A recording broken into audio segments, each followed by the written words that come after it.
Bom, então meu nome é Júnia Furtado, eu sou historiadora e vim aqui falar sobre a Chica da Silva. Eu adorei essa conversa, Celso até me falou que eu já devo estar cansada de falar sobre Chica da Silva, mas para dizer a verdade, tinha um tempo que eu não falava sobre a Chica da Silva e eu adoro, né, falar sobre a Chica da Silva, é sempre uma oportunidade. Eu contei para ele aqui no começo da minha conversa que eu detestava a Chica da Silva, mas eu passei a amar a Chica da Silva e é sempre um prazer. Eu acho que a trajetória e a vida da Chica da Silva tem muito a nos ensinar para a sociedade brasileira, para a gente se auto-refletir. Então, eu adorei a conversa. Eu estou achando assim, essa 1h30 passou para mim num minuto.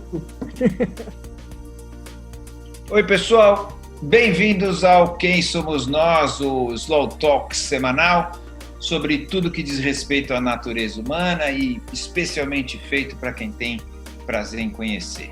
Se você tiver curiosidade sobre todas as conversas que a gente já fez, nessa quantidade de anos aí que a gente está no ar, vai lá no quemsomosnós.com.br, escolhe uma plataforma que você se sentir melhor, e o YouTube, o SoundCloud, o Spotify, e aí curta da maneira que você preferir.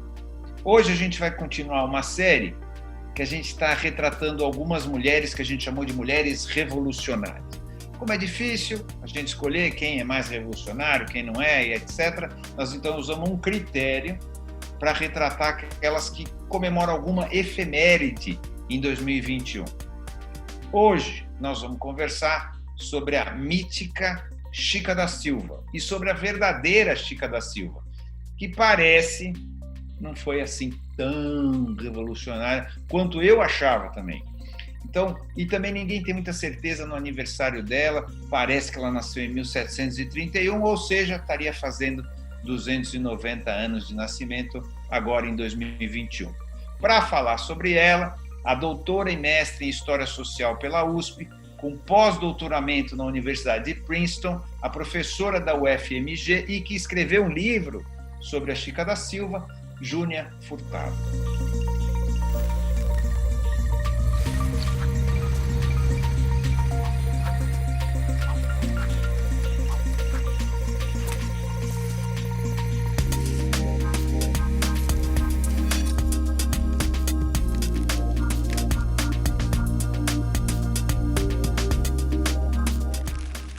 Quem é você? Bom, meu nome é Júnia Furtado, eu sou mineira de Belo Horizonte, sou professora de História da Universidade Federal de Minas Gerais e atualmente também como professora visitante na Universidade Federal de São Paulo. Não, só isso não, isso é Só você. isso, não? Isso é a sua profissão, isso é a sua profissão. Quem é você? Bom, eu mãe de 2 filhas, casada há 30 e tantos anos, quase 40. E ainda resido em Belo Horizonte, né, com estadias em São Paulo, onde eu estou como professora visitante, sou pesquisadora do período, comecei como pesquisadora da história de Minas colonial, né, então eu fiz o meu mestrado sobre a região do Distrito Diamantino, e depois o meu doutorado foi um pouco mais amplo para pensar as relações entre Portugal e o Brasil no período colonial, né, quando a principal temática era essa temática da exploração colonial e por aí vai. E eu fui mostrar que ao contrário que durante o período colonial existem vários mecanismos de instituição positiva de um pertencimento ao Império Português. Então, não era apenas uma questão de súdito lutando contra a metrópole, né? Usei o conceito que tinha sido desenvolvido pela minha orientadora, mas que tinha usado esse conceito só para o período da mudança da corte, que é o conceito de interiorização da metrópole. E depois eu fiz um trabalho sobre a Chica da Silva, e mais recentemente eu tenho trabalhado mais na área de história da ciência, com história da cartografia e história da medicina. E também dessa perspectiva, né, que era muito centrada na história de Minas, eu também ampliei a minha visão, né, metodológica, meu olhar sobre a história colonial para pensar um espaço territorial muito mais amplo, né, onde eu procuro muito trabalhar nessa ideia que hoje chama-se de connected histories, né, histórias conectadas. Então, eu trabalho muito mais com o espaço atlântico e eu procuro, principalmente, usar personagens, ou fatos, ou acontecimentos que permitem eu ligar acontecimentos e pessoas na África, na Europa, em Portugal, na França, na Itália, e um pouco, seja porque um personagem está passando por todos esses espaços, ou seja, porque é um acontecimento que interessa ver o que está acontecendo nesses espaços diferentes, né? Legal. Então, muitas vezes eu parto de Minas Gerais, porque eu tenho um domínio maior da documentação sobre Minas Gerais, mas me interessa...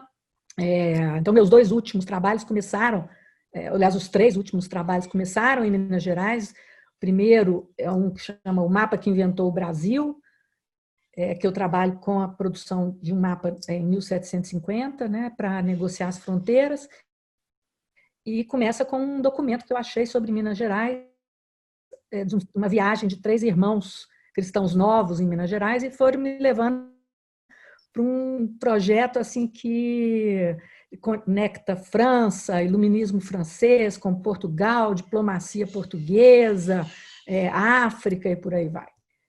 Depois, mais recentemente, eu estou trabalhando com 2 padres, um deles também lá do Tejuco. Aliás, esse projeto começou assim, uma coisa que você acha sem querer, de repente, fica ali guardado e depois ela aparece em outro momento, que é um padre. O documento sobre ele eu encontrei na pesquisa da Chica da Silva, porque ele é meio-irmão do primeiro filho da Chica da Silva, é um padre tejucano, chamado Cipriano Pires Sardinha, que no final do século XVIII vai parar no Daomé, na África, enviado pelo Dom João VI. Então, também ele passa por Portugal, tem uns embaixadores do Daomé que chegam a Salvador, depois vão para Portugal. Então, eu faço essa conexão aí entre Portugal, África e Brasil. E, atualmente, eu comecei uma pesquisa de um diplomata, né, português, chamado Dom Rodrigo de Souza Coutinho, que vai parar no Piemonte, lá no norte da Itália, mas que está pensando a questão da mineração em Minas Gerais. Então, é um pouco essas histórias, né, esses personagens que se deslocam aí por esses locais e estão pensando esses espaços. Por que você se interessou em estudar história? O que foi desde criança? Não foi? Qual que foi Não foi. Não foi. Na verdade, a história surgiu na minha vida meio por acaso. Eu, a vida inteira, ainda sou uma arquiteta amadora.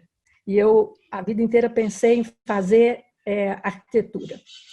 Mas quando cheguei no terceiro científico, eu desisti totalmente de fazer arquitetura e resolvi fazer oceanografia. E só existia nessa época um curso de oceanografia, quando eu fui fazer, lá no Rio Grande do Sul, junto da Lagoa dos Patos. Porque existia em Cabo Frio, mas em Cabo Frio era biologia marinha, e eu queria fazer oceanografia. Então, eu estudei o terceiro científico inteiro para ir para o Rio Grande do Sul e fazer esse vestibular lá. Só que quando chegou a data do vestibular, eu só tinha 17 anos, eu ainda não tinha 18 anos. E meu pai não deixou eu ir. Nessa época, a gente precisava de uma autorização do pai para menor de idade viajar. E ele não deixou eu ir. Falou que eu nem gostava de comer peixe, que eu ia inventar de ser oceanografia. Que eu queria sair era de casa. Uma parte era até verdade. Né? A gente, adolescente, era doido para se libertar dos pais, né?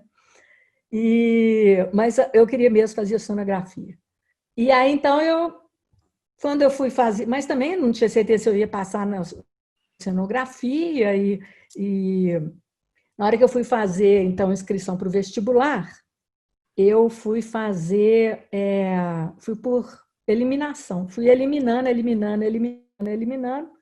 e cheguei em Direito e História. E no terceiro científico eu tinha tido uma professora de História muito boa, chamada Rejane, foi uma professora muito famosa aqui em Belo Horizonte, na minha geração, que já era uma geração, né, já do final da ditadura militar, já crítica em relação à ditadura militar, então foi uma professora assim, que nos fez muito pensar, e aí então eu, por eliminação, resolvi fazer História. E fui fazer o curso, e no primeiro semestre eu me apaixonei pelo curso e desisti da tal da... Meu pai me enganou. Eu desisti da oceanografia e continuei na História mesmo. E E foi a assim. Então, não foi arquitetura? uma... Hã? E a arquitetura? Largou do nada? Não, mas eu sou uma arquiteta amadora. Adoro reformar, arrumar a casa, quebra uma parede, constrói outra. Mas ficou também para as calendas. Bom, vamos lá, vamos falar do nosso assunto aqui, que é a Chica da Silva. Eu e acho que 99% dos brasileiros que conhecem a Chica da Silva têm uma imagem, né, da música do Jorge Benjor, ou do filme do Cacá Diegues, ou das novelas, que tiveram 2 novelas já sobre ela e tal, e que depois eu estudando aquilo que eu estava te falando antes da gente começar a gravar, eu estudando um pouquinho para poder conversar com você sem ser tão ignorante, aí eu vi o quanto eu era ignorante, ela é outra mulher. Então vamos conversar então sobre a Chica da Silva mito, né? E depois a Chica da Silva que você pesquisou e descobriu. Eu também, inicialmente, eu só conhecia a Chica da Silva mito, principalmente pelo filme do Cacá Diegues, mais do que tudo pelo filme do Cacá Diegues e pela figura icônica, né, da Zezé Mota representando o Cacá Diegues, representando a Chica da Silva no filme, né? Então, aquela mulher sensual. E eu, para dizer a verdade, né, eu detestava Chica da Silva, tinha menor interesse por Chica da Silva. Né? Era o protótipo do oposto que eu achava, né, que a mulher devia ser, principalmente essa coisa da mulata brasileira, né, dessa mulata exportação, não era minha praia. E eu até nunca pensei em fazer um trabalho sobre a Chica da Silva. Como eu disse, meu mestrado foi sobre um período em que os diamantes são monopolizados pela coroa portuguesa, né? E que é a chamada Real Extração dos Diamantes, que começa em 1771. E quando eu fiz o mestrado, era uma região nada estudada. E quando eu ia falar, as pessoas me perguntavam o que eu estava pesquisando, o que eu estava fazendo, e eu falava assim, que era sobre Diamantina, que era sobre os diamantes. E aí me perguntavam, era Chica da Silva? Eu falava, não. Aí a pessoa já perdia aí eu começava a explicar que era sobre a real extração dos diamantes, a pessoa já imediatamente perdia o interesse no assunto. Então eu detestava a Chica da Silva ainda mais, né? Porque eu falava de Diamantina, tinha que ser a Chica da Silva. E aí eu acabei que eu fui a um projeto de extensão da UFMG, uma faculdade que tinha sido estadualizada lá em Diamantina, e o grupo lá, o curso de História, que estava doido para fazer pesquisa, e a gente, então, eu propus algumas pesquisas, fizemos um projetinho para a FAPEMIG, que é a nossa agência aqui de apoio à pesquisa, e um desses projetos foi a Chica da Silva, porque Diamantina, nesse momento, estava passando uma situação muito difícil economicamente, e eles estavam procurando alternativas para desenvolver o turismo, que foi, inclusive, desembocar lá da candidatura de Diamantina a Patrimônio Mundial da Unesco, né? E uma das coisas que a gente ia quando visitava Diamantina era isso, não tinha igreja aberta, a casa da Chica da Silva era fechada, e numa reunião que eu fui lá que eles estavam discutindo isso, o prefeito falou comigo, não, por que você não faz uma pesquisa sobre a Chica da Silva para a gente abrir a casa da Chica da Silva? E eu ainda pensei assim, meu Deus, essa mulher me pegou, né? Essa mulher me pegou. E eu, que devo te dizer, eu nem tinha certeza, Celso, se a Chica existia mesmo. Eu tinha meio dúvidas, até ela era uma personagem real. Eu propus para a FAMIG fazer uma pesquisa sobre o mito da Chica da Silva. Porque aí, sobre como se constrói o mito, porque uma das coisas que acabou virando o último capítulo do livro, porque o mito, a gente pensa que o mito é um só, não, o mito vai mudando ao longo do tempo. O mito vai respondendo a uma demanda do presente. Então, quando a Chica da Silva aparece pela primeira vez como personagem, ela é uma figura horrorosa, careca, que aparece num livro de um advogado, né, que nas horas vagas do século XIX, que nas horas vagas escrevia crônicas, um advogado diamantinense, né, nessa época, no século XIX, são esses indivíduos médicos, advogados, jornalistas que escrevem história, né, não tem um curso de história, e ele escrevia umas crônicas no jornal local que depois ele reuniu num livro, que é um clássico, que chama Memórias do Distrito Diamantino. E ele fica horrorizado com a riqueza da Chica da Silva, e ele constrói a Chica da Silva de uma forma muito negativa.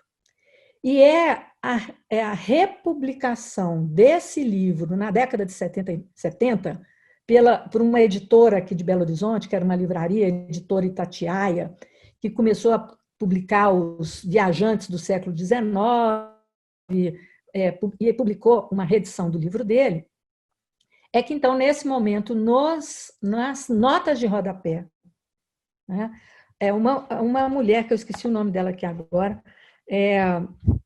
que vai comentar coisas para poder explicar para o leitor coisas que estão no livro, e quando chega lá no capítulo da Chica da Silva, ela fala, não, Chica da Silva não podia ser tão feia, como o Felício dos Santos está descrevendo, porque senão o João Fernandes não ia se apaixonar por ela. Tá? E então ela começa a embelezar a Chica da Silva. Então, a Chica deixa de ser essa figura horrorosa, né, e começa a ser embelezada. Né? Estou procurando o nome dela aqui. Aí aparece, né, a Cecília Meirelles, já, e aí começa essa Chica que manda, e o Soter Couto, né? Então começa em 1954, então começa já um embelezamento da Chica da Silva, mas tudo especulação. E a gente tem um romance que é fundamental, que é o Agripa de Vasconcelos, mas é um romance. Esse Agripa de Vasconcelos, ele criou essa linha que ele chama de romance histórico, mas que não tem pesquisa histórica nenhuma por trás. Ele parte de um acontecimento histórico e cria um romance. E ele cria uma Chica com uma personalidade bastante complexa, é uma mulher muito maldosa, uma mulher vingativa, uma mulher que João Fernandes olha uma escrava, ela cisma que João Fernandes está olhando com desejo sexual para essa escrava, então ela manda arrancar os dentes dessa escrava e trazer os dentes para ela na bandeja. Ela cisma uma determinada hora que um mulatinho, filho de uma escrava dela, seria filha com o João Fernandes, então manda afogar essa criança num poço, né? Mas, por outro lado, também, ela já começa a aparecer como uma figura meio revolucionária, porque num determinado momento, tanto que o romance chama a Chica que manda, né? Então, ela já tem um certo poder, uma mulher poderosa, e num determinado momento, três homens brancos portugueses recém-chegados chegam lá para se apresentar a ela, e ela manda escravizar os três, como se isso fosse possível na época, você escravizar um homem branco, menor possibilidade. Então, é uma mulher muito assim, contraditória, mas já mandona, já poderosa, mas muito maldosa, muito ciumenta, que eu acho que é a visão que a Agripa tinha das mulheres, né? As mulheres são figuras muito instáveis, muito passionais e por aí vai, né? E finalmente a gente tem o Kaká, né, que já dentro de uma chave do Black is Beautiful, né, que já muda bastante a leitura. Então a Chica aí, finalmente esse processo de embelezamento da Chica chega ao seu máximo, né? É claro que o filme tem essa importância de dar um protagonismo para uma mulher e uma mulher negra, né, e mostrar que ela tinha poder e por aí vai, né? Mas um poder também limitado pelo homem branco, porque na cena final, quando o João Fernandes vai embora, né, a cena final, ela está sendo apedrejada por umas crianças, mostrando que o poderio dela já acabou e estava limitado ali já a esse papel, né? A novela da Manchete, que acontece mais ou menos na época que eu estava escrevendo o livro, que eu estava fazendo a pesquisa, é o próprio samba do crioulo doido, né? Ela é uma coisa assim, quer dizer, ela tem um pouquinho, ela se inspira um pouco no filme do Cacá Diegues, mas, né, a novela tem que ficar inventando coisa, tem até Romeu e Julieta no meio da novela, um casal que se enterra lá, toma veneno para se enterrar, porque é um amor impossível, é uma loucura a novela. E a grande questão da novela era o dia que a Thaís Araújo ia mostrar os seios, né? Porque ela era menor de idade quando ela começa a filmar a novela. Então, lógico, apela muito para essa questão da sexualidade, né? Mas também tem uma Chica, por exemplo, tem um romance do Paulo Amador, em que a Chica já é uma outra perspectiva diferente, ela já é a mulher que inspira a Inconfidência Mineira, e que participa da Inconfidência Mineira, e que tem ideias libertárias, e por aí vai. Então, o que eu fui vendo é que essa Chica ia sendo moldada ao longo do tempo, sem nenhuma pesquisa histórica, né? Que me levava, inclusive, isso até meio na dúvida se ela existia ou não. Eu resolvi, então, tentar fazer uma pesquisa, por curiosidade, não fazia parte do projeto inicial, mas falei, quem sabe consigo achar algum documento. Nessa época, o arquivo do Bispado de Mariana, de Diamantina, tinha sido organizado por uma moça que depois veio até ser me orientando, a Márcia Almada. Eu já tinha entrado lá quando eu fiz a pesquisa do mestrado, mas foi impossível, porque era uma confusão, tudo espalhado, não tinha jeito, quer dizer, eu ia demorar um tempo tão grande organizando que eu não ia fazer pesquisa nenhuma. E também porque quando eu vi lá o tipo de documento que tinha, para o que eu estava pretendendo fazer, não era uma documentação essencial que valia a pena eu gastar um tempo organizando aquela documentação, porque era uma sala gigantesca, com registro de batismo, participação de irmandades, essas coisas, né? Agora, para Chica da Silva, sim, né? Era uma documentação fundamental e foi meu ponto de partida. E aí eu entrei um dia lá no arquivo. Posso só fazer um parênteses antes, porque a gente vai entrar na Chica verdadeira? Pode. Quando você estava contando agora, me deu uma dúvida, assim, que você acha que esses romances ou essas fantasias que a gente cria em cima de personagens históricos mais ajudam ou mais atrapalham? Porque, assim, eu fico com uma imagem, né? O outro fica, a gente assiste filmes e etc. Qual que é a tua opinião específica sobre isso? Para dizer a verdade, mais atrapalham. Porque eu acho que você perde a perspectiva da riqueza do personagem, entendeu? Então, vou te dar 2 exemplos aqui. Um dia eu estava em casa, toco o telefone e era a... Ai, meu Deus, daqui a pouco eu vou lembrar o nome dela. Vestido de Chica da Silva no desfile da Mangueira. Ai, meu Deus, é uma figura, uma mulher negra famosíssima na cultura brasileira. Já eu lembro. Eliana Pittman. Ah, tá. Era ela. Eu não acreditei, achei que era trote, que era alguém fazendo hora com a minha cara, porque eu sabia que ela ia interpretar a Chica da Silva na Mangueira. E ela falou comigo assim: eu tô te ligando porque eles estão fazendo a minha fantasia e eu li no seu livro que a Chica da Silva não usava peruca, e a minha fantasia tem peruca. Mas aí, nesse caso da Chica da Silva, da Eliana, eu falei: olha, põe peruca, põe tudo que você quiser, porque está no Vale. imaginário popular. Isso aí não. A fantasia, o importante é a fantasia ficar bonita. Agora, teve um momento que eu estava passando a novela e a Folha de São Paulo, o caderno eu achei que era o caderno da Ilustrada, me telefonou para uma entrevista.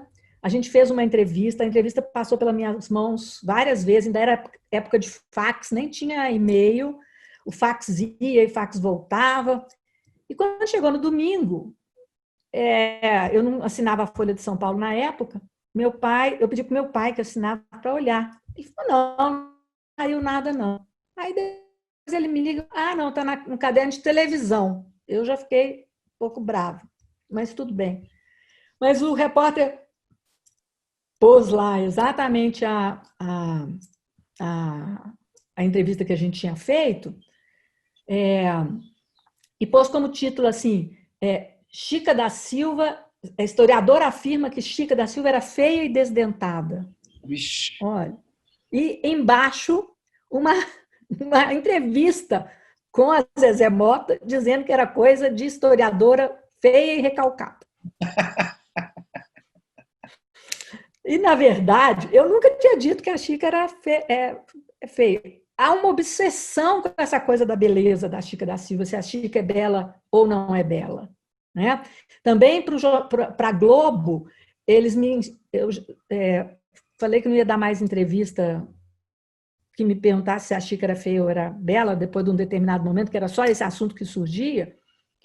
E aí veio uma coisa daquele Bom Dia Minas, um programa que tem da Globo que chama Bom Dia Minas, e me pediu, e eu falei, tá bom, se não tiver assunto de beleza ou feiura de Chica da Silva. E no final das contas, o programa...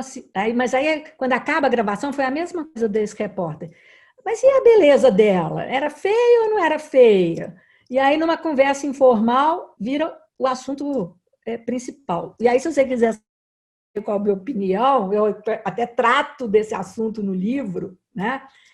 Eu acho que é a mesma coisa do mito. Essa preocupação obsessiva, se a Chica da Silva era feia ou era bonita, é uma questão da nossa época, né? Que a gente uma sociedade extremamente voltada para essa aparência física, e principalmente para a aparência física da mulher.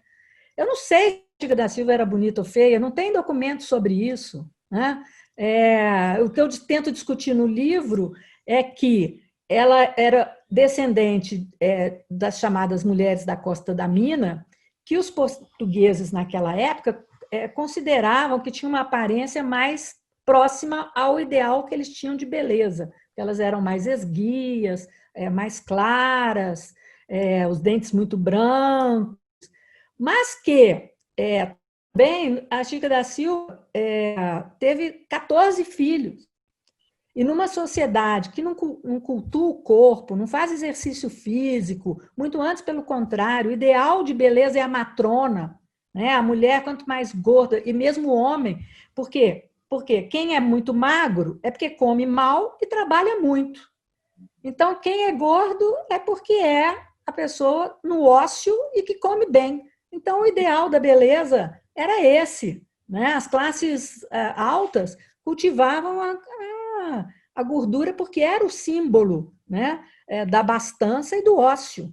Então, assim, eu acho a gente tem que discutir esse assunto dentro do conceito da época. Né? A Chica da Silva provavelmente não era bonita para os nossos padrões atuais, né? De beleza feminina. Ela não era malhada, ela não era gostosa, né? Ela não era nada disso. Né? Ela devia inicialmente ser muito magra, porque era uma escrava, vivia na senzala, comia muito mal. Né? Não deve ter crescido muito, devia ser baixinha, né? Porque por deficiências mesmo de alimentação. E depois, né, como mulheres da época, né, ela vai se matronar, provavelmente. Né? Agora, isso aqui eu estou falando no provável, né? Pegando o que era a realidade da época. A documentação não trata desse assunto, porque isso não era uma. Aliás, é dificílimo você encontrar na documentação do século XVIII, é muito raro você encontrar a aparência física das pessoas, né? Porque isso não era uma preocupação. Onde que aparece a aparência física das pessoas? Por exemplo, anúncio de escravo fugido. Aí aparece um pouco alguma, não a aparência física, mas algum traço assim marcante para que vai permitir reconhecer esse indivíduo, né? Tem uma cicatriz ou falta um dente, é bocudo, alguma coisa assim, ou manca de uma perna, algum traço marcante para diferenciar esse indivíduo, para ele ser reconhecido, para ser preso. Então, aparece muito em prisioneiros ou fugitivos, esse tipo de coisa. Fora isso, é muito difícil você saber a aparência física, ou, né, no caso lá da nobreza portuguesa, que já tem uma prática de se autorrepresentar em pinturas, né? Mas para isso é muito difícil, né? Tá. Então, assim, no final,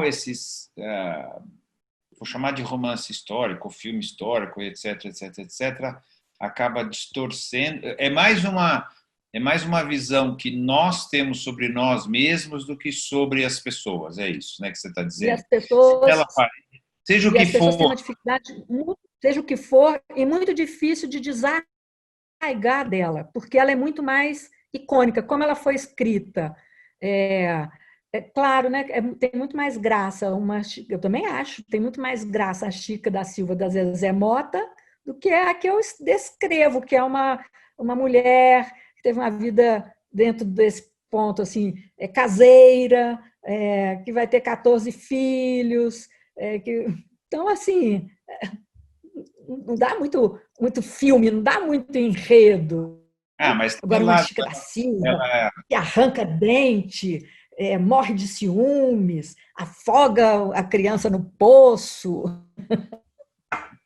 mas mas ela fica levando é para filha o de passado. escrava, não é isso? De escrava com Ela é português, filha. né? Ela já era o que É, se chamava de mulata, né? Hoje ela não já existe. era mulata. Isso, Depois, isso não há dúvida, né? Porque toda a documentação na época você tem, uma das coisas que acontece, o escravo não tem sobrenome, mas ele tem um designativo. Então, ele tem o primeiro, quando ele é batizado, dá um nome cristão, então, Francisca, no caso dela, né? O Chica também é uma liberdade do futuro, isso aí não existe lá no passado, ela é Francisca. Apesar de eu usar a Chica da Silva como título do livro, né? A documentação toda ela é Francisca. A Chica é a invenção aí acho que é do Agripa, né? Quando ele inventa a Chica que manda, né? estava falando que ela é mestiça, né? O pai é E português. aí, então, o escravo é batizado assim, ele tem um nome e depois ele tem um designativo. O designativo tem a ver com a origem do escravo. Então, quando o escravo é africano de origem, esse designativo tem uma referência à África. Então, ele por exemplo, Francisca Mina, Francisca Congo, Francisca Angola, geralmente o porto de embarque ou a nação que os portugueses identificam que é a origem. Às vezes também tem a ver com a religião, Nagô, e por aí vai, ou um grupo específico. Mas tem uma referência à África. Então, quando aparece assim, a gente sabe que esse é um escravo que veio pelo tráfico atlântico. Quando ele é nascido no Brasil, os designativos são de cor. Então, o crioulo é o escravo nascido no Brasil, filho de 2 escravos negros. Então, é o crioulo. O pardo ou mulato, que é o caso da Chica, o mais que aparece da Chica é pardo. Então, você vê que ela tem a pele bem clara. O pardo é mais claro que o mulato. São os miscigenados com brancos, né? E o cabra é o que tem origem índio, porque a gente já sabe hoje em dia, a gente aprende, eu pelo menos na minha geração, a gente aprendia que os índios não foram escravizados. Isso a gente sabe que não é verdade, os índios foram escravizados, né? Há uma escravização indígena enorme, e a gente aprendia na escola, acho que não sei como é que é hoje em dia, que a escravização dos africanos foi porque os índios não podiam ser escravizados. Isso não é verdade, né? As duas escravizações são complementares, né? E tem muito índio escravizado. E os índios a gente encontra como cabra. Então, quando parece fulano cabra, é índio, né? E Silva? Ah, não. Aí isso depois, na alforria, quando o escravo é alforriado, aí ele escolhe para ele um sobrenome. E o da Chica da Silva é Silva de Oliveira. Esse Silva né, a Silva não quer dizer nada, e o Oliveira é uma referência ao João Fernandes para dar uma aparência assim de um casal casado, oficialmente casado, que não era, né? Chica da Silva e João Fernandes nunca se casaram, nem pretenderam se casar, né?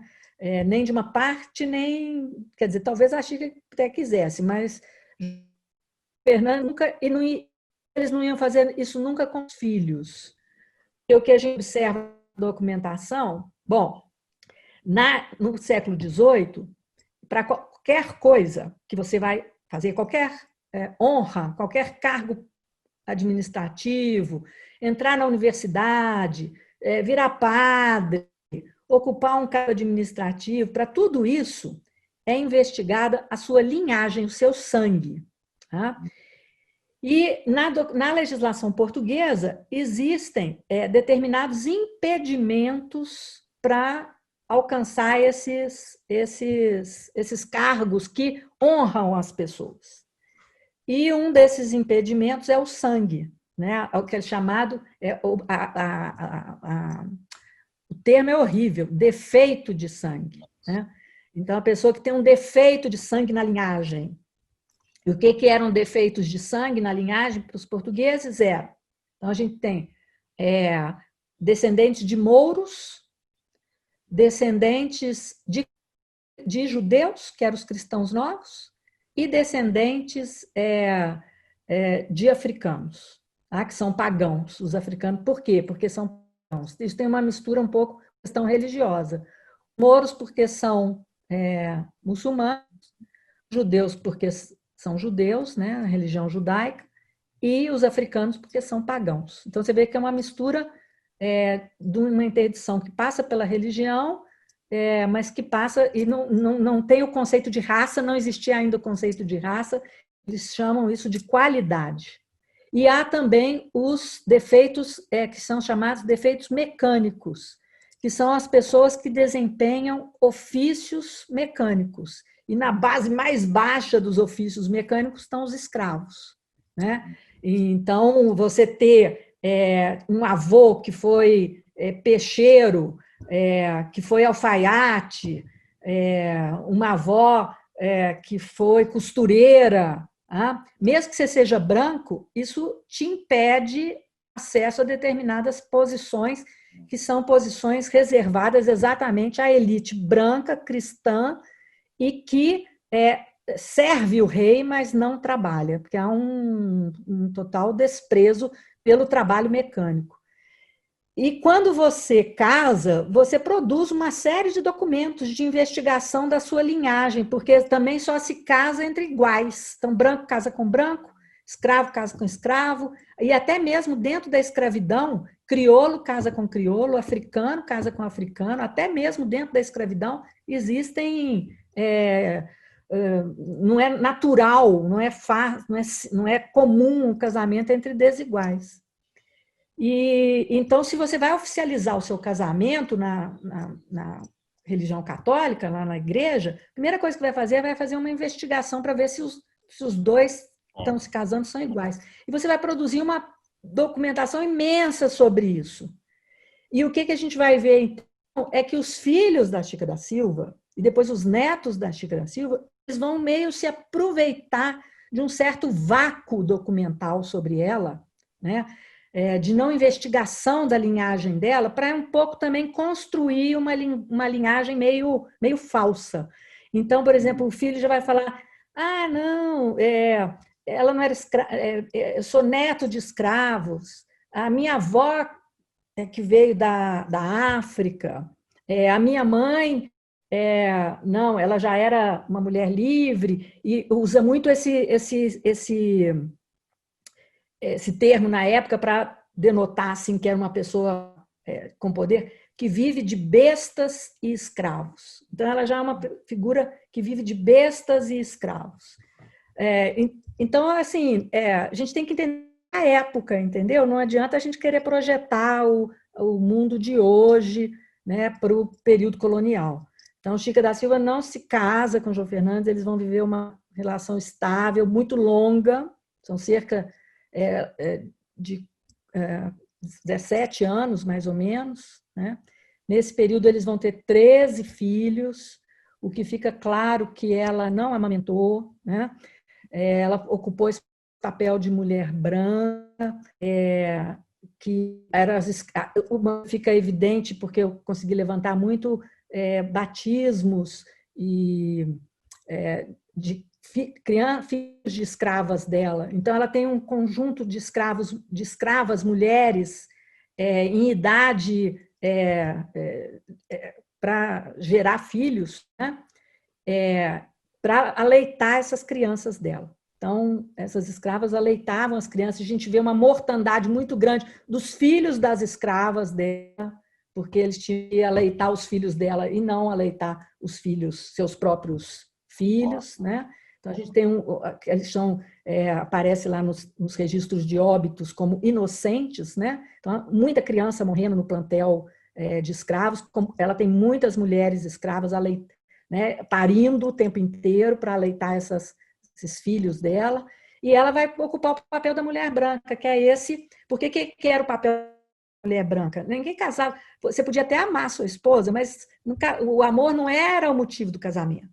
O casamento se fazia entre pais para preservar o patrimônio, acomodar a sociedade, ficar todo mundo quietinho, e para garantir a descendência daquela casa, né? Então, por isso, as mulheres brancas da elite tinham que ter muitos filhos, porque também a mortalidade infantil era muito grande, apesar de que o da Chica não. Eu acho que ela... eu depois até arrependi uma coisa no livro, que eu achei um registro de nascimento, que eu fiquei na dúvida se era dela ou não, de uma criança chamada José, que logo depois morre. Mas não combinava, porque ela depois tem um filho, José. E hoje em dia, depois que eu escrevi o livro, eu acho que é uma criança que ela teve e depois morreu, sabe? Então, e depois ela teve outro menino ao qual ela novamente dá o nome de José. Isso até não está no livro, porque na época eu desconsiderei esse registro, achei que não era dela. Mas hoje em dia eu já penso diferente, eu já acho que pode ser, pelo menos essa possibilidade eu deveria pôr no livro, que pode ser que seja um filho dela mesmo, e é um período exatamente que dá um intervalo, é o único período que dá quase 2 anos de intervalo entre um filho e outro. Então, eu acho que ela teve esse José e essa criança morreu rápido, né? E depois porque o caçula dela também chama José, né? São 9 mulheres, 4 homens, são 13 filhos, além do filho que ela já tinha. Quando ela conheceu o João Fernandes, como escrava ainda, ela teve um filho, depois vai ser muito protegido por ela e pelo João Fernandes. Quando o João Fernandes vai embora para Portugal, ele inclusive leva, com exceção desse filho mais novo, né, desse José, que ainda era pequeno, ele leva os mais velhos para o reino com ele, e leva também esse rapaz chamado Cipriano, que vira padre, né?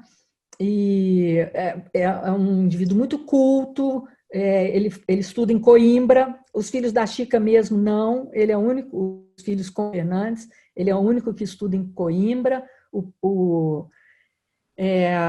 Começa a estudar cânones, faz 2 anos de cânones em Coimbra, que é um curso específico que chama Instituta.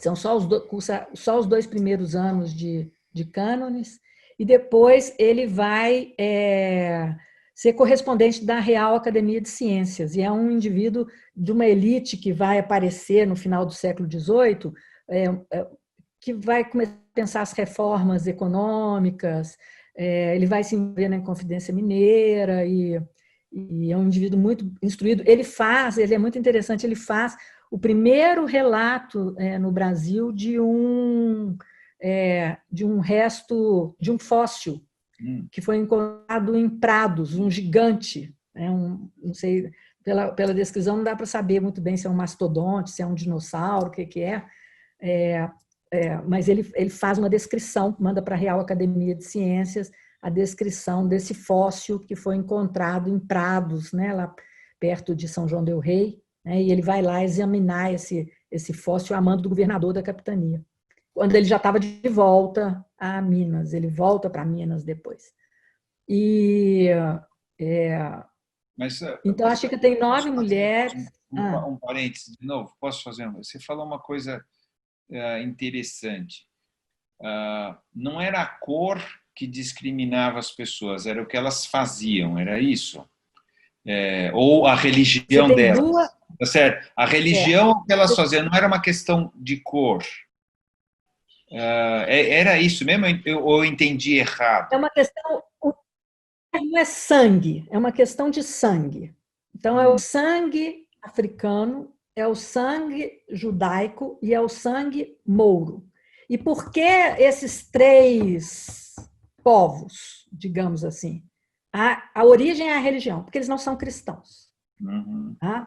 Então, você tem esse chamado defeito de qualidade. É uma qualidade, eles não têm a qualidade cristã, eles não têm a qualidade. Tanto que, por exemplo, os brancos, quando você pega a documentação, é muito raro o branco aparecer o nome dele, depois dizer que ele é branco. Quando você diz o nome e não parece nada depois, você já sabe que é branco. Né? O designativo está ligado às pessoas que apresentam esse defeito, que é chamado de defeito de qualidade. Né? E tem o defeito de condição, que aí tem a ver com o ofício, ter desempenhado ofício, algum tipo de ofício. Tá, entendi. Porque é interessante ver como se perdeu, estou dizendo no tempo, né? Se perdeu mais ou menos também, para falar a verdade, a ideia da religião, mas não é verdade. Agora eu estou tentando falar, mas eu mesmo estou dizendo que não é verdade, porque ainda continua com preconceito contra os mouros, os islâmicos, preconceito contra o judeu e preconceito contra o africano. Não mudou muito, mas mudou, acho que a maneira, né, a configuração disso acontecer, né? E agora fica uma coisa mais racial, né? Mais assim, negros e brancos e tal. Eu vou até te dar um exemplo interessante lá. A criança abandonada, que é chamada criança exposta, criança abandonada, aquela criança, porque era muito comum, né? Muito, muito, muito comum abandonar crianças na rua, tá? Por vários motivos, né? Desde que não ter condição econômica, até ser fruto de uma relação pecaminosa, e também escravos tentavam abandonar seus filhos na rua. Tá? Por quê? Porque a criança exposta, quer dizer, aquela criança abandonada, que você não sabe quem é o pai e a mãe, ela é registrada como branco. Então, para você ver que ninguém vai examinar a cor dessa criança para ver se ela não era uma questão de cor, é uma questão de condição. Então, a criança abandonada é aquela que você não sabe quem é o pai e a mãe. Como você não sabe quem é o pai e a mãe, você não sabe a linhagem, ela é juridicamente batizada como branca. É lógico que isso fazia com que os proprietários de escravos vigiassem atentamente a gravidez das escravos, o que era facilitado, inclusive, porque vestiam pouca roupa, né? Era um pano amarrado na cintura, muitas vezes os seios à mostra, né? Então, isso facilitava com que houvesse essa vigilância sobre a gravidez das escravas. né? Porque caso a criança fosse abandonada, a escrava conseguisse esconder a gravidez e expor a criança, né? Ela ia Liberta. ser batizada como livre e branca, né?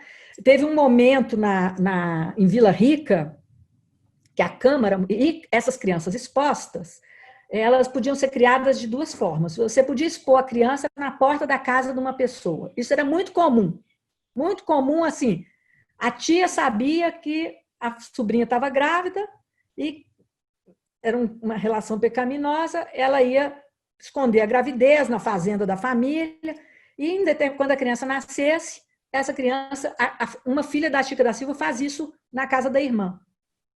Deixa a criança na porta da casa, a criança é criada, né, naquela casa, todo mundo sabe que ela pertence àquela família, mas oficialmente ela é uma criança abandonada, né? No caso dessa neta da Chica da Silva, por que a gente sabe disso? Porque mais tarde a mãe dessa criança se casa com o pai dessa criança. E aí, nesse momento, eles vão e oficializam que eles são o pai dessa criança. Tá? Por quê? Porque, lembra que eu falei? Tudo que a criança vai fazer na vida vai ser feita uma investigação sobre a sua origem. E ser filho ilegítimo também fecha a porta para um monte de coisa. Então, é preferível ser abandonado do que ser ilegítimo. Não é só uma questão de vergonha social, não. É uma questão porque depois, por exemplo, se essa criança for um menino e ela for querer ser padre, ela não vai poder ser, porque ela é ilegítima. Tá? Dependendo da natureza da ilegitimidade, ela não pode nem herdar dos pais. Tá? Se o pai, por exemplo, já é casado, então é sacrilégio um homem casado ter filho fora do casamento. Então, tem tipos de ilegítimos. Tá? Então, tem a ilegitimidade menos hard, que é a ilegitimidade em que os dois pais são solteiros. Mas se o pai é casado, ou a mãe, né, um monte de dificuldades essa criança vai ter, né? Nem herdar ela não pode. Né? Se ele é filho de um padre, tá? É sacrílego, é terrível, é sacrilégio. Né? Então, é preferível expor, porque expor, essa criança tem o passado dela, a linhagem dela como uma tábua rasa, ela foi abandonada. Né? A gente vê esse mecanismo. No caso da Chica, ela pertenceu a um padre, é isso?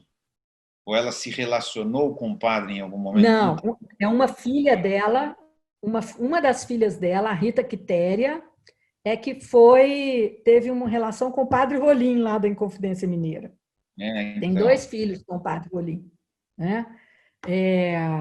A Chica, não. A Chica, ela nasce no Arraial do Milho Verde, né? Perto lá do distrito, perto do Tijuco. Ela é filha de uma negra africana chamada Maria da Costa. E ela é filha dessa Maria da Costa com um capitão. Eu não consegui encontrar documento nenhum sobre esse homem, tá? Mas isso aparece só quando os filhos vão construir a sua linhagem. Era um capitão de cavalos e ela é vendida como escrava para um médico português no Tijuco, Manuel Pires Sardinha. Então, ela vai para o Tijuco como escrava desse médico. Tá? Ela tem esse primeiro filho, chamado Cipriano, quando ainda escrava desse médico, ela vai ter esse filho e durante os próximos 3 anos ela não vai engravidar. Então, isso dá para ver que ela amamentou essa criança, né? O aleitamento servindo aí como contraceptivo. Esse primeiro proprietário dela vai ter 3 filhos diferentes com 3 escravas dele. Tá? Então, esse primeiro menino, aliás, eu estou falando Cipriano, você me desculpe, é Simão. Desconsiderem aí, tudo que eu falei Cipriano, todo Cipriano que eu falei é Simão. Esse primeiro filho dela é o Simão, porque o Manuel vai ter um outro filho, Cipriano, com uma outra escrava também chamada Francisca. Mas na documentação é possível você diferenciar as duas Franciscas, porque ela é Francisca Parda e a outra é Francisca Angola. Tá? Então, uma é africana e ela é nascida no Brasil. E ela tem esse Simão, que vai adotar depois o sobrenome do pai, Pires Sardinha, e a outra Francisca tem esse Cipriano. Todos os dois vão virar padres, e é esse Cipriano que depois vai ao Daomé, que é esse que eu estou estudando também. Tá? E ele também um outro menino com uma escrava chamada Maria, chamada Frutuoso. Tá? Sobre esse tem menos, a gente sabe menos coisas sobre esse menino, mas que ele vai se dar um pouco bem na vida, porque quando o Cipriano vai virar padre, eles têm que dar um dote para a igreja para virar padre, né? Para entrar nas ordens sacras, e é esse Frutuoso que dá para ele 3 escravos para ele dar para a igreja como dote. E esses meninos vão viver ali, me parece que a Chica da Silva depois, a partir do João Fernandes, vai ajudar muito esse Cipriano também vai para o reino, também vai estudar em Coimbra, tá? E faz instituta, como eu disse. O Simão, filho dela, vai para o Colégio das Artes, que é um colégio anexo à companhia, como é que chama? A Universidade de Coimbra, mas que são estudos menores, né? Não são estudos universitários, mas são estudos para a nobreza, tá? Para gente da nobreza. Então, você vê que eles estão tentando se inserir aí de uma forma mais positiva. E dessa forma, quanto menos documento produzir sobre a Chica, investigando realmente a linhagem dela, e por isso, quando esses meninos vão entrar na universidade, o filho mais velho, que também chamava João Fernandes de Oliveira, é o terceiro João Fernandes de Oliveira, né? Porque o pai do João Fernandes também chamava João Fernandes de Oliveira. Então, o terceiro homônimo aí da família, mas não usava esse trem de escrever filho, neto, não. Os 3 chamam João Fernandes de Oliveira, é o mesmo nome. E para diferenciá-los, no livro eu chamo o pai do João Fernandes de Sargento Mor, que foi a graduação militar mais alta que ele teve, né? O João Fernandes da Chica de desembargador, porque ele vira desembargador da relação do Porto, e o neto eu chamo de João Fernandes de Oliveira Grijó, porque o João Fernandes de Oliveira da Chica, o desembargador, vai comprar para esse filho um hábito da Ordem de Cristo, que é o primeiro grau da nobreza portuguesa, e que no século XVIII passa a ser possível de ser comprada, porque antes só podia ser herdada, mas ela passa a ser vendida exatamente para esses, principalmente para beneficiar grandes comerciantes que se enriqueceram, grandes comerciantes brancos que se enriqueceram, mineradores vindos, tá? A partir de um determinado momento, uma das coisas que te dava o direito de reivindicar uma ordem de Cristo era ter depositado não sei quantas arrobas de ouro aqui na casa de fundição, nas casas de fundição aqui em Minas Gerais. Isso não quer dizer que você ia naturalmente conseguir a comenda, mas isso te dava o direito de pedir a comenda, né, que depois tinha que ser comprada, tá? Tinha que ser pago. Você tinha que fazer uma investigação para essas comendas, mesmo as compradas, tinha que fazer uma investigação de gênero, tá? E se encontrasse gênero, e essa investigação da linhagem, tá? Porque no século... É por isso que a sociedade do século XVIII, você é quem você nasce. E como que você nasce? Aquilo que você herdou dos seus antepassados. E você herda dos seus antepassados as honras, as desonras. Por isso que você, lá em Confidência Mineira, você condena o Tiradentes até a 6ª geração. Naquela sociedade isso faz sentido. Quer dizer, até a 6ª geração dele, ninguém poderia ter qualquer tipo de honra, ocupar um cargo militar, ser padre, ter uma patente militar, um cargo administrativo, estudar na universidade, nada disso você poderia, né? Então, essas honras e essas desonras, elas são investigadas nesses processos, chamados processos de gênero, e quando esses defeitos são encontrados, você não pode ter acesso a esse cargo. Mas é privilégio do rei perdoar, olha o termo, perdoar o defeito. Tá? E então, o Dom João V, o Dom José vai perdoar os defeitos de mulatismo e de ilegitimidade desse filho mais velho do João Fernandes, e ele vai ter acesso a essa primeira degrau da nobreza, que é a Ordem de Cristo, né? É um cavaleiro, ele recebe o título de cavaleiro, que é o patamar mais baixo da nobreza. E quando contribuição financeira ao rei, é isso? Ele compra, tudo tem que ser comprado. Tudo é comprado. Tudo Bem comprado, né? Tudo é comprado. E ele vai, e o João Fernandes, porque o João Fernandes tem esse problema, né? Ele deixou uma descendência que está cheia de defeitos na sociedade, para as concepções da sociedade da época. Então, ele tem que um pouco minorar esses defeitos para as gerações futuras. Então, o que ele faz? Ele compra essa Ordem de Cristo para esse rapaz, né, que é o filho mais velho, também chamado Fernando de Oliveira.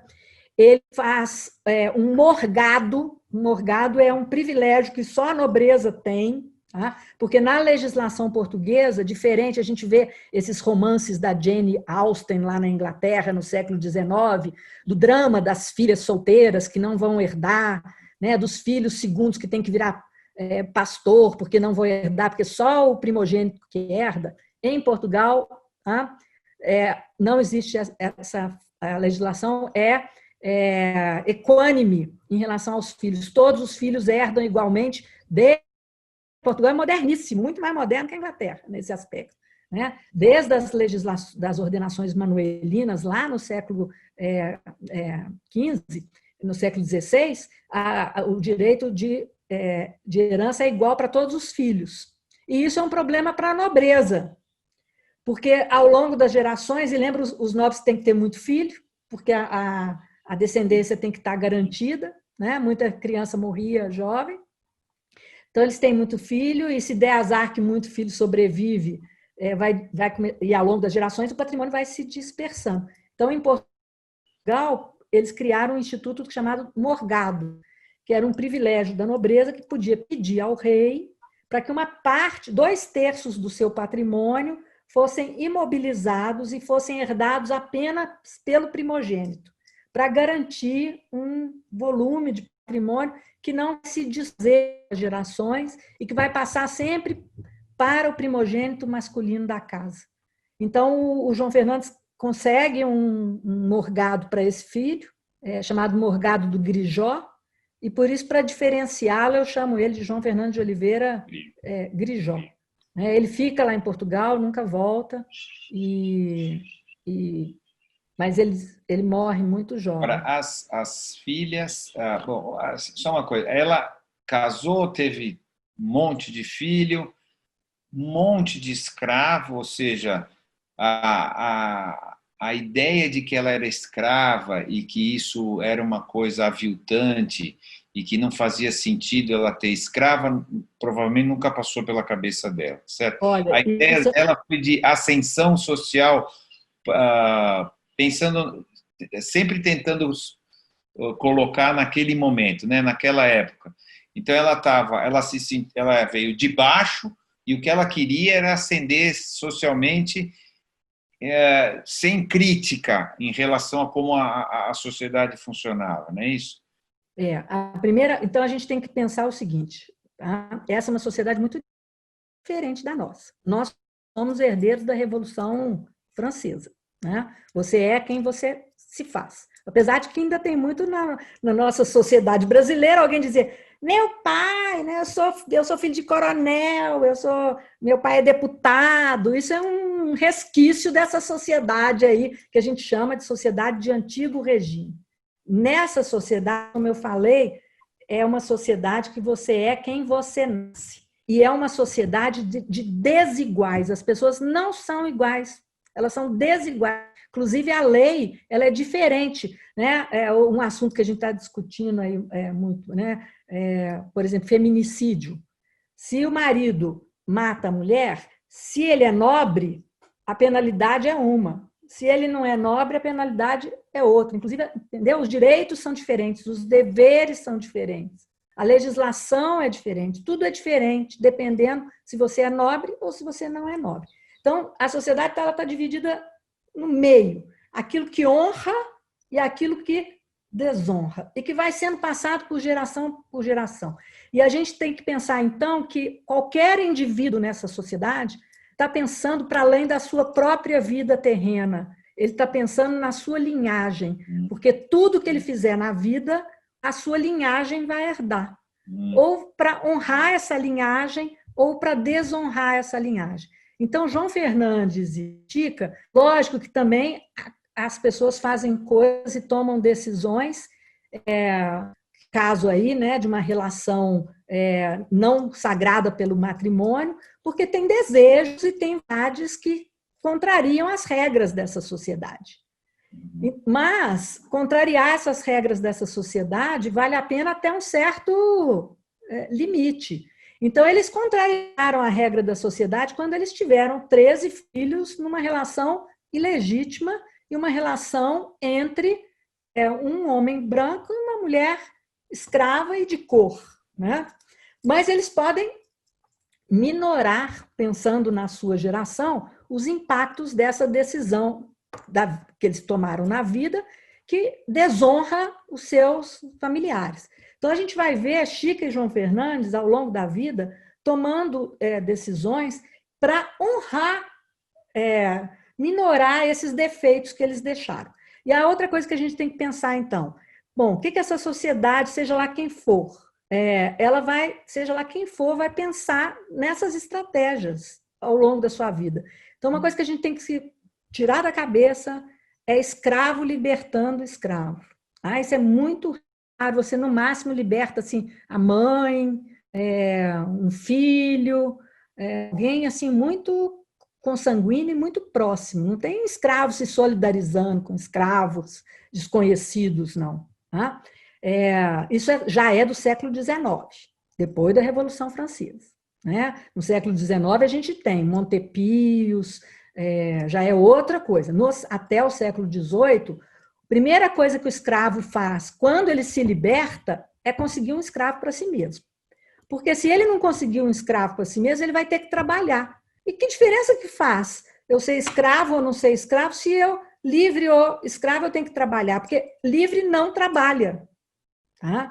Livre, no máximo, serve. Servir é diferente de trabalhar. Porque servir é ser médico, é ser funcionário do rei, são profissões que, para a gente, hoje em dia, tudo é igual. No século XVIII, não. As profissões, elas estão divididas entre aquelas que são as artes liberais, que honram, e os ofícios mecânicos que desonram. Tudo que é trabalho de manual, desonra. Tá? Então, a gente vai ver que a Chica da Silva, e eu fiz isso para poder contextualizar ela, peguei inventários e testamentos de outras mulheres ex-escravas, né, forras como ela, para mostrar que era uma prática comum essas mulheres, assim que se libertam, começam a comprar escravos.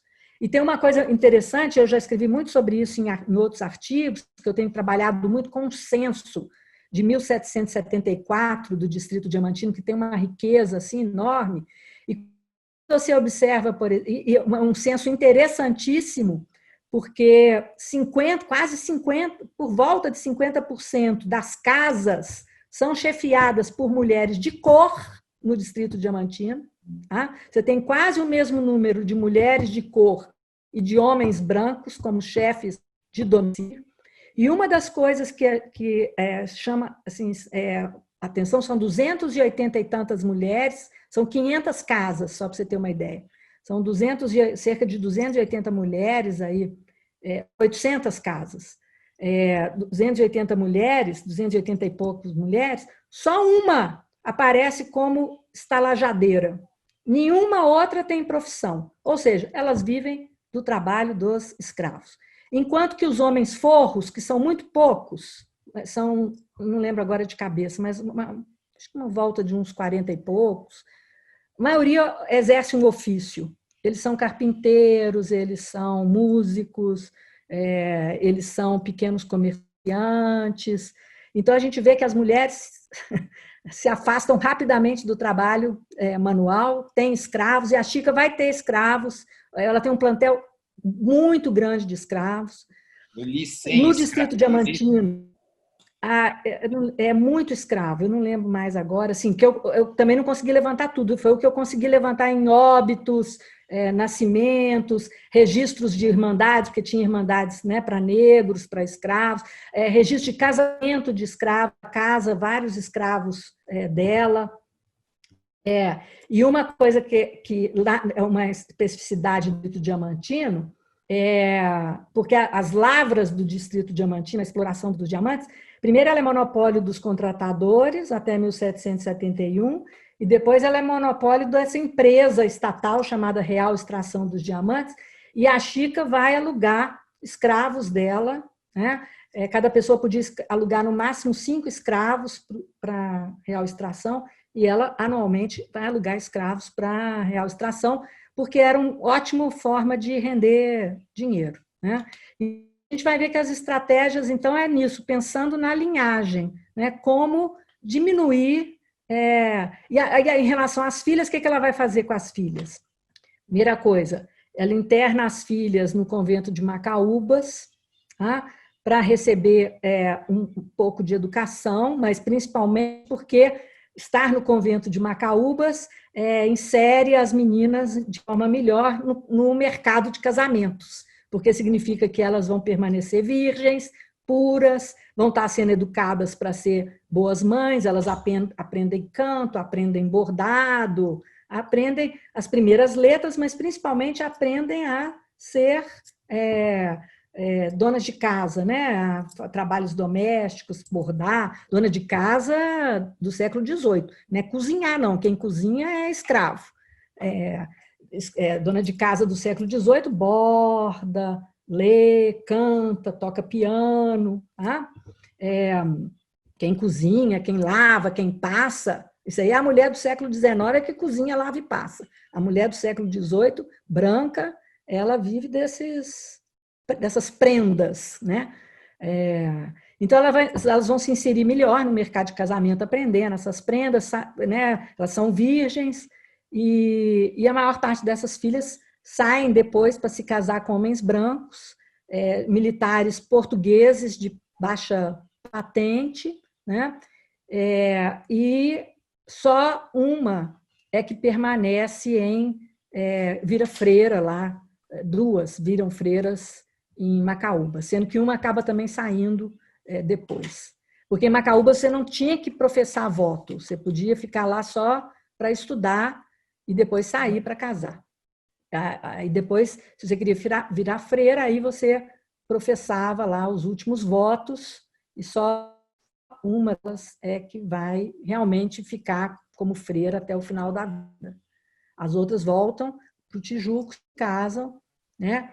E é que eu falei, essas meninas, elas têm vantagens no mercado de casamento e elas têm desvantagens. As desvantagens é que elas são descendentes de uma mulher de cor e escrava.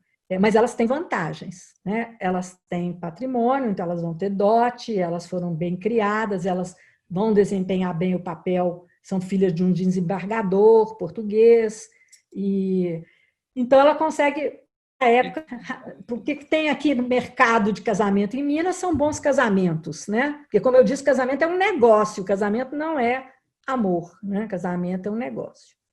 E elas conseguem casar todas com militares portugueses de baixa patente, né? Porque esses impedimentos que eu falei que elas têm impedem que elas casem com gente Mas assim. A Chica foi, pelo que eu li, vê se me corrija, ela foi enterrada numa igreja de branco, né? Sim, Não é isso? né? Isso. Ela tinha dinheiro suficiente para isso. Ela comprou também essa. A ideia Ela era. consegue.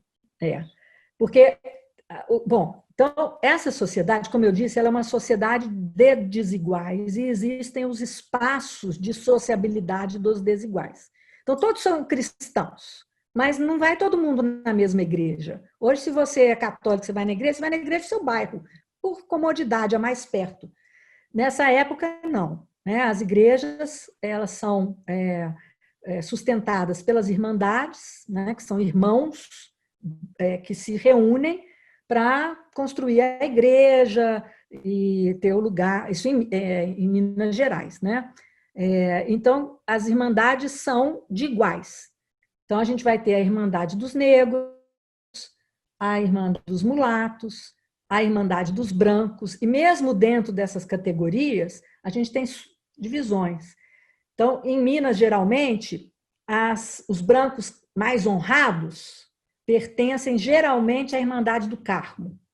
E quem são os brancos mais honrados? Os que servem o rei. Então, os funcionários régios geralmente pertencem à Irmandade do Carmo, que é a irmandade mais chique.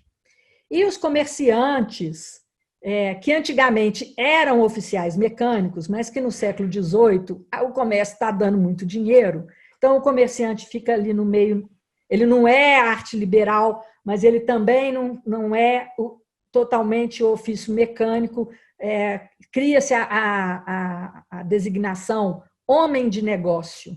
O homem de negócio é esse comerciante rico, e ele tem que aparentar essa riqueza, ou seja, ele não fica mais na porta do estabelecimento comercial dele, entendeu? Ele não fica vendendo a retalho. Os comerciantes mais baixos, aqui, por exemplo, o mascate, esse é oficial mecânico, claro, e esse tem uma série de dificuldades para se inserir nos cargos administrativos e por aí vai. Os homens de negócio, não. Né? Eles emprestam dinheiro a juros, eles são donos de grandes casas comerciais, mas eles não ficam mais na porta da casa, eles geralmente vendem não mais a retalho, quer dizer, não a miúdo, mas vendem carregações, eles se envolvem nos carregamentos de escravos e por aí vai. Né? Então, são os grandes comerciantes. Esses geralmente pertencem à Irmandade de São Francisco de Assis. Né? E essas duas irmandades são para brancos. E a Chica não consegue se inserir no Carmo, porque é a irmandade mais excludente, mas ela consegue entrar, e não é só ela. Né? E a razão disso, isso é meio específico de Diamantina. Se você for para Vila Rica, você não vai encontrar forros entrando na Irmandade nem do Carmo, nem da Irmandade São Francisco de Assis. O Tejuco, como eu disse, é essa ascensão muito grande dessas mulheres forras, 289 mulheres, né, chefiando domicílio no total de 800 casas. Né? Então, são mulheres que têm um poder, né, de barganha social aí. Então, não é só ela que entra em São Francisco de Assis, não, tem outra também. Né? E ela vai ser enterrada lá em São Francisco de Assis. Né? Eu até tenho um artigo muito interessante, que eles foram organizar um livro que se chama Festas. Foi um professor da Universidade de São Paulo, Istvan, e a professora Iris Cantor, também da Universidade de São Paulo, eles organizaram uma coletânea muito boa, que são 2 volumes, chama Festas, que saiu aí pela EDUSP. E eles me convidaram a escrever um artigo sobre a morte, que a morte também é uma festa no século XVIII, né? Ela é cercada de ritos, é festa aí no sentido amplo, não apenas festividades, mas também ritos. E a morte é cercada de uma série de ritos que tem 2 funções básicas no século XVIII. Uma é elevar a sua alma. Então, você vai fazer uma série de coisas que dentro da crença católica, ajudam a alma a ser elevada. Por exemplo, acender vela, rezar não sei quantas missas. João Fernandes vai deixar a missa assim, para 100 anos de missa, dinheiro para 100 anos de missa, toda semana. Então, assim, quantas missas, quantas velas, caridade, deixar esmola, né? A caridade também é outra forma de elevar sua alma, né? Diminuir os pecados, porque tem o purgatório, que é o momento que, né, os seus pecados e as suas coisas, virtudes, vão ser pesadas e vai definir se você vai para o inferno ou para o céu. E na crença católica da época existiam coisas pós a morte que podiam ser feitas para melhorar sua alma ficar mais leve. Mais limpinha. E são esses mecanismos principais que eu falei: acender vela, deixar caridade, né? E missa. Mas a morte também tem um momento que você vai... porque tudo na vida do século XVIII é público. É muito diferente de nós que valorizamos muito o privado. Lá tudo é público. Tá? E o que importa é como você é visto pelos outros. Então, é uma sociedade em que a aparência social, em que a publicidade, o seu lugar social... Então, por exemplo, tem briga documental, escrita para o rei, que fulano chegou em Minas e, quando ele chegou na missa e o lugar reservado para ele era no terceiro banco da igreja. Que absurdo, ele era um desembargador... Como é que punham ele no terceiro banco? A sociedade vai ver que ele não é importante, ele tem que ir para o primeiro banco, ele é não sei o quê, ele tem ordem de Cristo, o lugar dele é no primeiro banco. Então, assim, todos os momentos da sua vida, o que você veste. Então, tem as leis suntuárias que definem as cores que as determinadas camadas sociais, prata, quem pode ostentar prata, uma série de coisas, né? Lógico que a lei é uma, a realidade a gente vai ver os indivíduos tentando um pouco. Por exemplo, então, a gente tem uma frase célebre, né, que o governador chega em Minas e fala que tudo parecia fora do lugar, que as negras estavam vestidas como as mulheres, as negras forras estavam vestidas como as mulheres brancas, né, usurpando privilégios que eram das mulheres brancas. Então, o momento da morte também é o momento de você, o último momento que você exterioriza para a sociedade o lugar social que se ocupa. Tá? E aí tem vários mecanismos. Quantas missas de corpo presente? Tá? Quanto mais missas de corpo presente, mais importante você é. Quanto mais sacerdotes rezarem a missa e depois acompanharem o seu corpo. Tá? A vestimenta, se você ostenta um hábito de uma ordem de Cristo na hora da morte. Tá?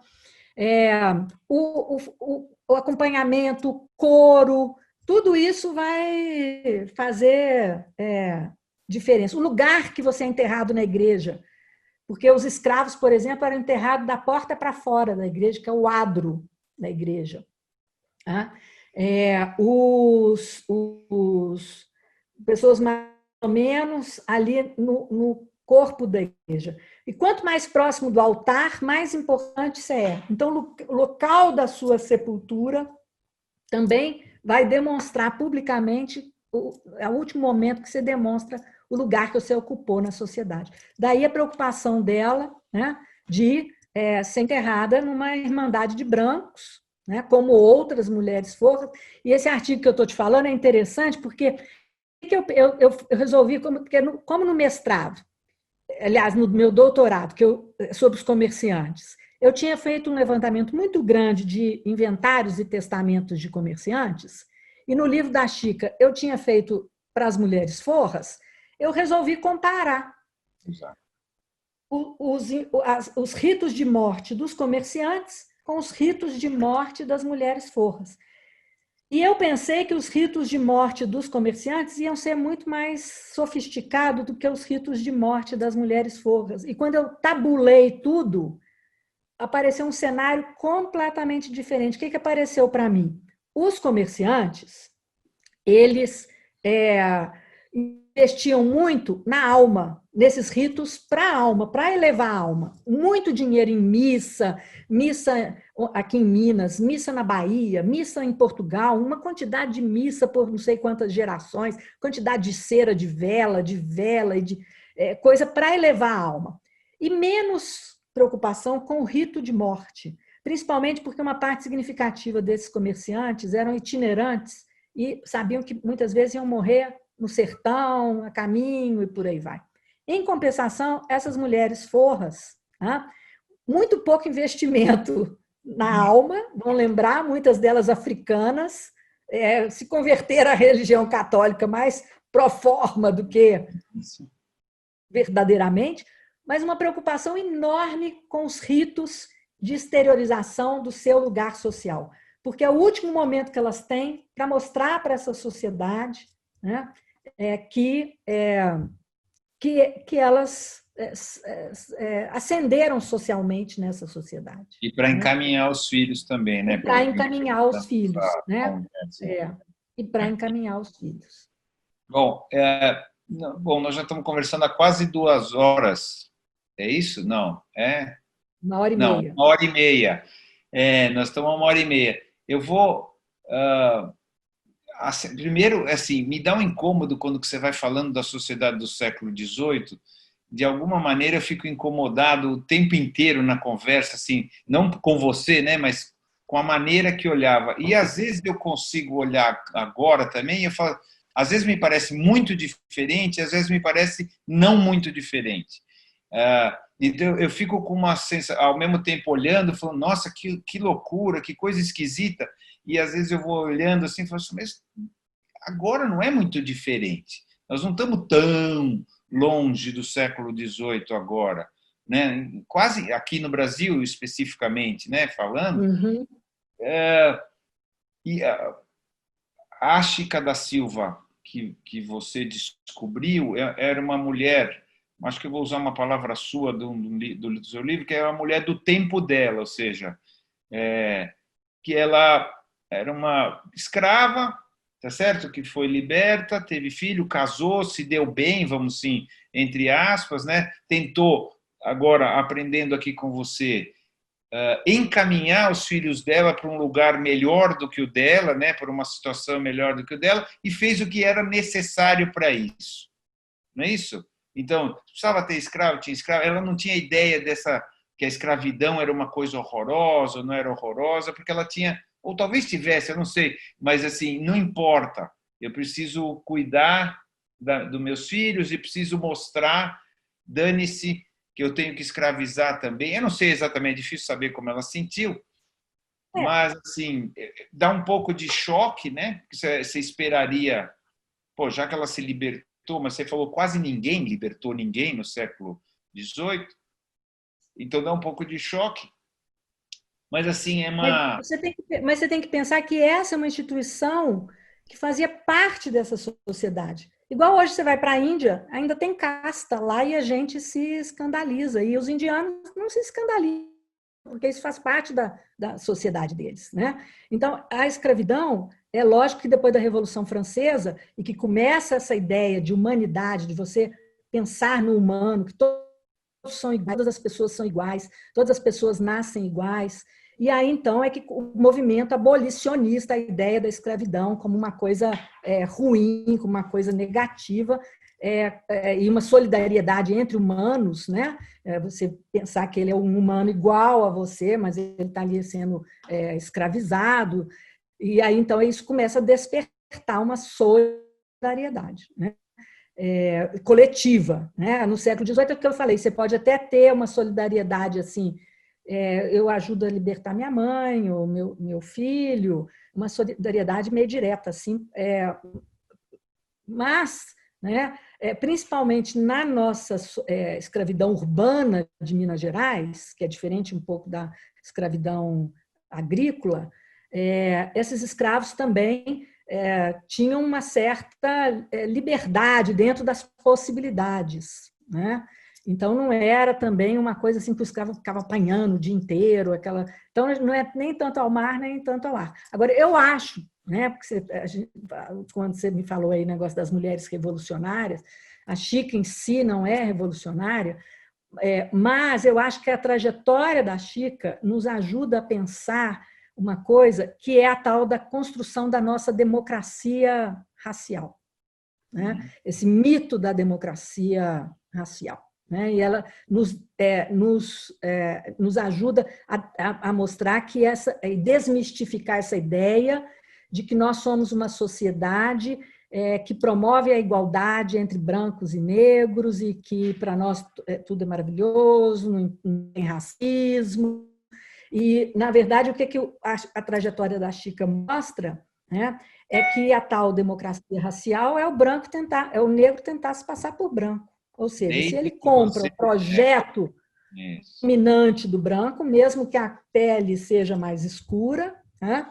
Então e aqui a gente entende por que a democracia racial foi construída no Brasil, né? Porque a partir do século XVIII começam a surgir esses espaços de furar essa bolha dessa separação tão clara entre esses estratos. Então, começa a aparecer possibilidades de comerciantes entrarem na Ordem de Cristo, mineradores entrar na Ordem de Cristo, filhos de escravos conseguir patentes militares, virar padre, estudar em Coimbra. Então, e aí, então, esses furos, essas brechas, né, elas vão se eternizar na nossa sociedade. E é por isso que quando você falou aí que a gente vê coisas hoje que a gente vê que são muito semelhantes, né?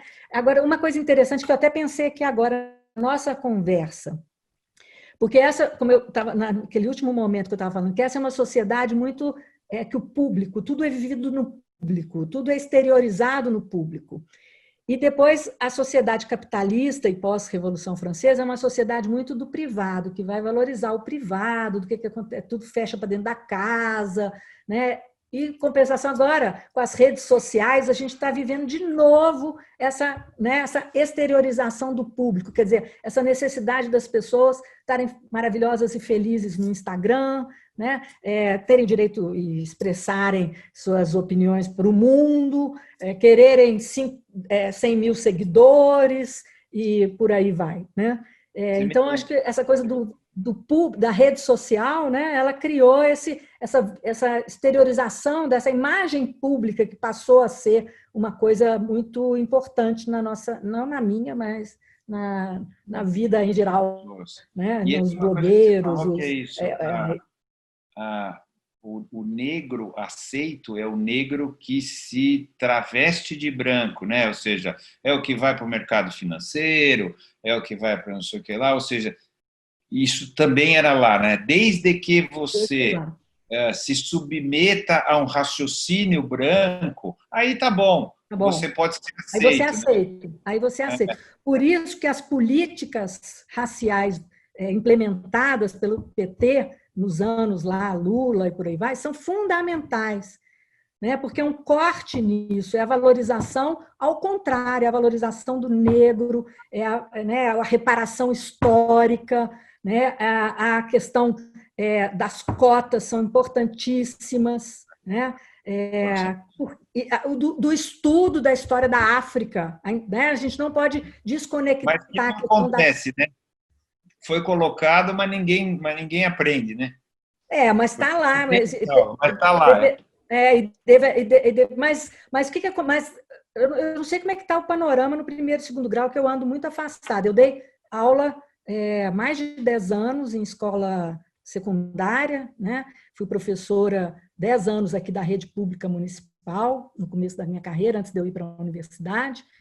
E depois eu dei 2 anos também num colégio particular, e depois, quando eu entrei na universidade, eu fui muito convidada, por conta até dessa minha experiência, eu dava muita palestra para professores, então eu acompanhei muito, a Secretaria Estadual de Educação chamava muito para fazer cursos de reciclagem com professores e por aí vai. Então, durante muito tempo eu acompanhei muito o que estava acontecendo no primeiro e segundo grau. Mas eu fui afastando disso, os convites foram rareando e eu também fui virando mais pesquisadora, minha carreira internacional deslanchou, eu comecei a viajar muito mais para o exterior, coisas que a carreira foi acontecendo. Então, hoje eu estou muito desligada assim, do que acontece no primeiro e no segundo grau. Eu devia estar mais ligada, mas estou muito desligada. Mas, no terceiro grau, houve uma mudança. Então, hoje a gente tem uma geração jovem de especialistas em história da África, que é diferente de história da escravidão, né? Historiador da escravidão a gente sempre teve, sempre foi um tema, mas historiador da África, né? Então, no terceiro grau hoje, isso é completamente diferente. Hoje a gente tem uma área mesmo consolidada de história da África, que é ensinada nos cursos de história. Agora, como que isso está no primeiro e segundo grau? Eu sei que tem muito livro didático, paradidático, essas coisas. Agora, como está sendo implementado, eu realmente não posso falar. Mas eu acho que uma coisa não pode ser desconectada da outra. A política de cotas, a política racial, tem que também passar pelo incentivo ao estudo do passado, do nosso passado africano, né? Porque a gente estava conversando informalmente aí, né? Nós antes de começar, que a gente tem uma visão muito ocidental da história, né? Formada nos padrões ocidentais, né? E a gente tem que pensar que a nossa história ela tem uma conexão com a África, né? E é por isso que nos meus últimos trabalhos, né? Eu tenho muito trabalhado com a África. Estou escrevendo 2 livros, um que acabo rápido e outro que é para o ano que vem. Um é esse que eu já falei, o do ano que vem, é esse padre que vai ao Daomé, esse padre da África, mas eu estou terminando um livro sobre a cartografia da África no século XVIII. E como que a forma como a cartografia da África foi construída no século XVIII preparou a visão espacializada da África para o imperialismo do século XIX. Essa desconstrução da geografia própria dos africanos, né? E uma projeção europeia do espaço que remodela conforme ela entende a África e cria um enorme branco no mapa da África, né? Vai ser fundamental para preparar o imperialismo do século XIX. Então, eu acho que as duas coisas são fundamentais para essa política da gente tentar quebrar. A gente não é possível que, em pleno século XXI, né, a gente vê hoje o racismo assim de uma forma terrível, né, terrível no Brasil.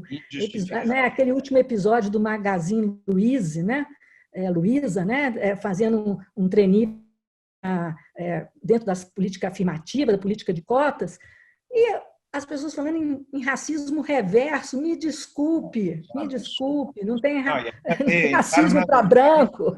Entraram na justiça contra, tá certo ainda? Tentaram judicializar a situação. Não tem sentido. Nós temos uma dívida histórica, né?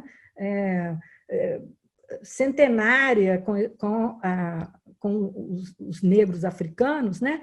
Que só ascenderam, como eu disse, só ascenderam aqueles que compactuaram e apagaram, esqueceram mesmo, né?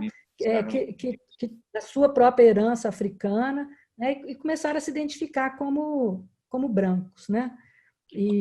Então, eu acho que a história da Chica serve para isso, para a gente compreender como que isso se construiu no Brasil, né? E ela não é heroína nem bruxa, ela é uma figura do seu tempo, vivendo dentro das escolhas e possibilidades que esse mundo oferecia para ela, né? E para os descendentes dela, né? Porque é aquilo que eu falei, ela não está pensando só nela, ela está pensando também, né, nas gerações, porque ela não sabe que no futuro as coisas não vão funcionar mais exatamente assim, né? Ela sabe que funcionam assim, né? Os descendentes dela vão ser investigados, a sua origem, né? E esses, né, defeitos que ela passou para os filhos, para os netos, para os bisnetos, não fica só nos filhos, não. É geracional mesmo, né? Isso vai ser investigado, né? Acho que é um bom momento para a gente fechar. Eu sempre fecho com a mesma pergunta, tá? E aí você escolhe o nós. Como você quer colocar o nós? Eu pergunto, quem somos nós? Pode ser a humanidade, nós brasileiros, nós brancos, nós, os negros, que nós não somos, mas assim, quem somos nós? Bom, eu acho que, para mim, né, eu me penso muito como uma figura do mundo, uma pessoa que pertence a uma humanidade onde todos são iguais. É assim que eu me vejo.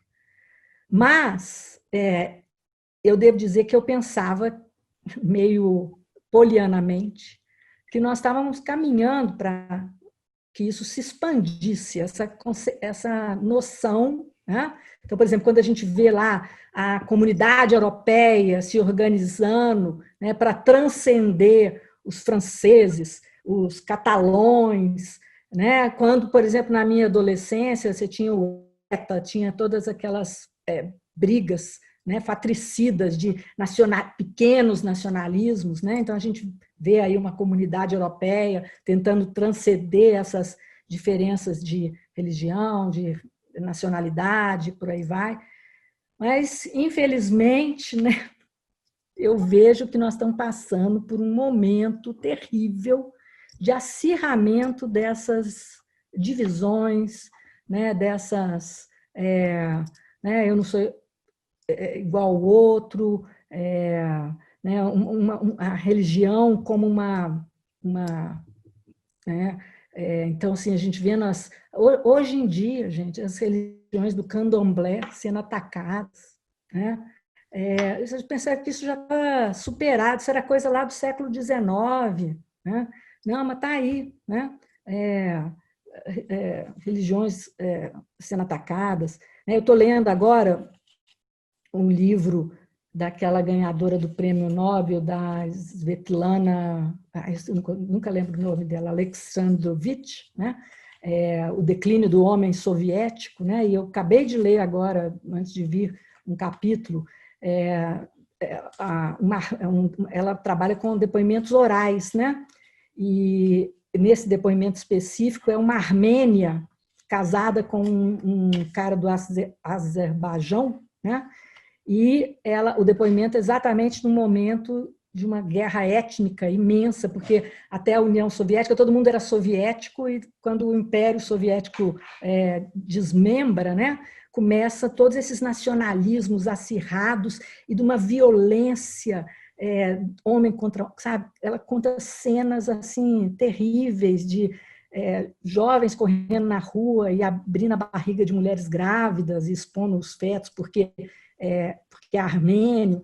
Então, assim, eu acho que nós estamos vivendo um acirramento dessas diferenças, sabe? E, infelizmente, né, as redes sociais que a gente teve, quando começou, a gente estava tão otimista que ia ser um espaço de integração da humanidade, de aproximação da humanidade, virou um espaço exatamente dessa de explicitação dessa diferença. E, então, assim, eu me vejo uma mulher do mundo, sabe? Uma mulher faz parte de uma humanidade onde todo mundo é igual, mas que é uma utopia, né? Uma utopia ainda distante, né? Mas eu acho que é isso que a gente deve tentar buscar, né? Que somos todos parte de uma humanidade, né? E exatamente a superação dessa sociedade do século XVIII foi buscar, né, a partir da Revolução Francesa, a construção de uma sociedade mais humana, mais igualitária, mais solidária, que eram os princípios que estavam lá, né, na Declaração dos Direitos do Homem, na Declaração de Independência dos Estados Unidos, né? E, né, passados aí mais de 200 anos, a gente vê que, né, que o homem é um bicho difícil, né? O homem é um bicho difícil. Muito bom.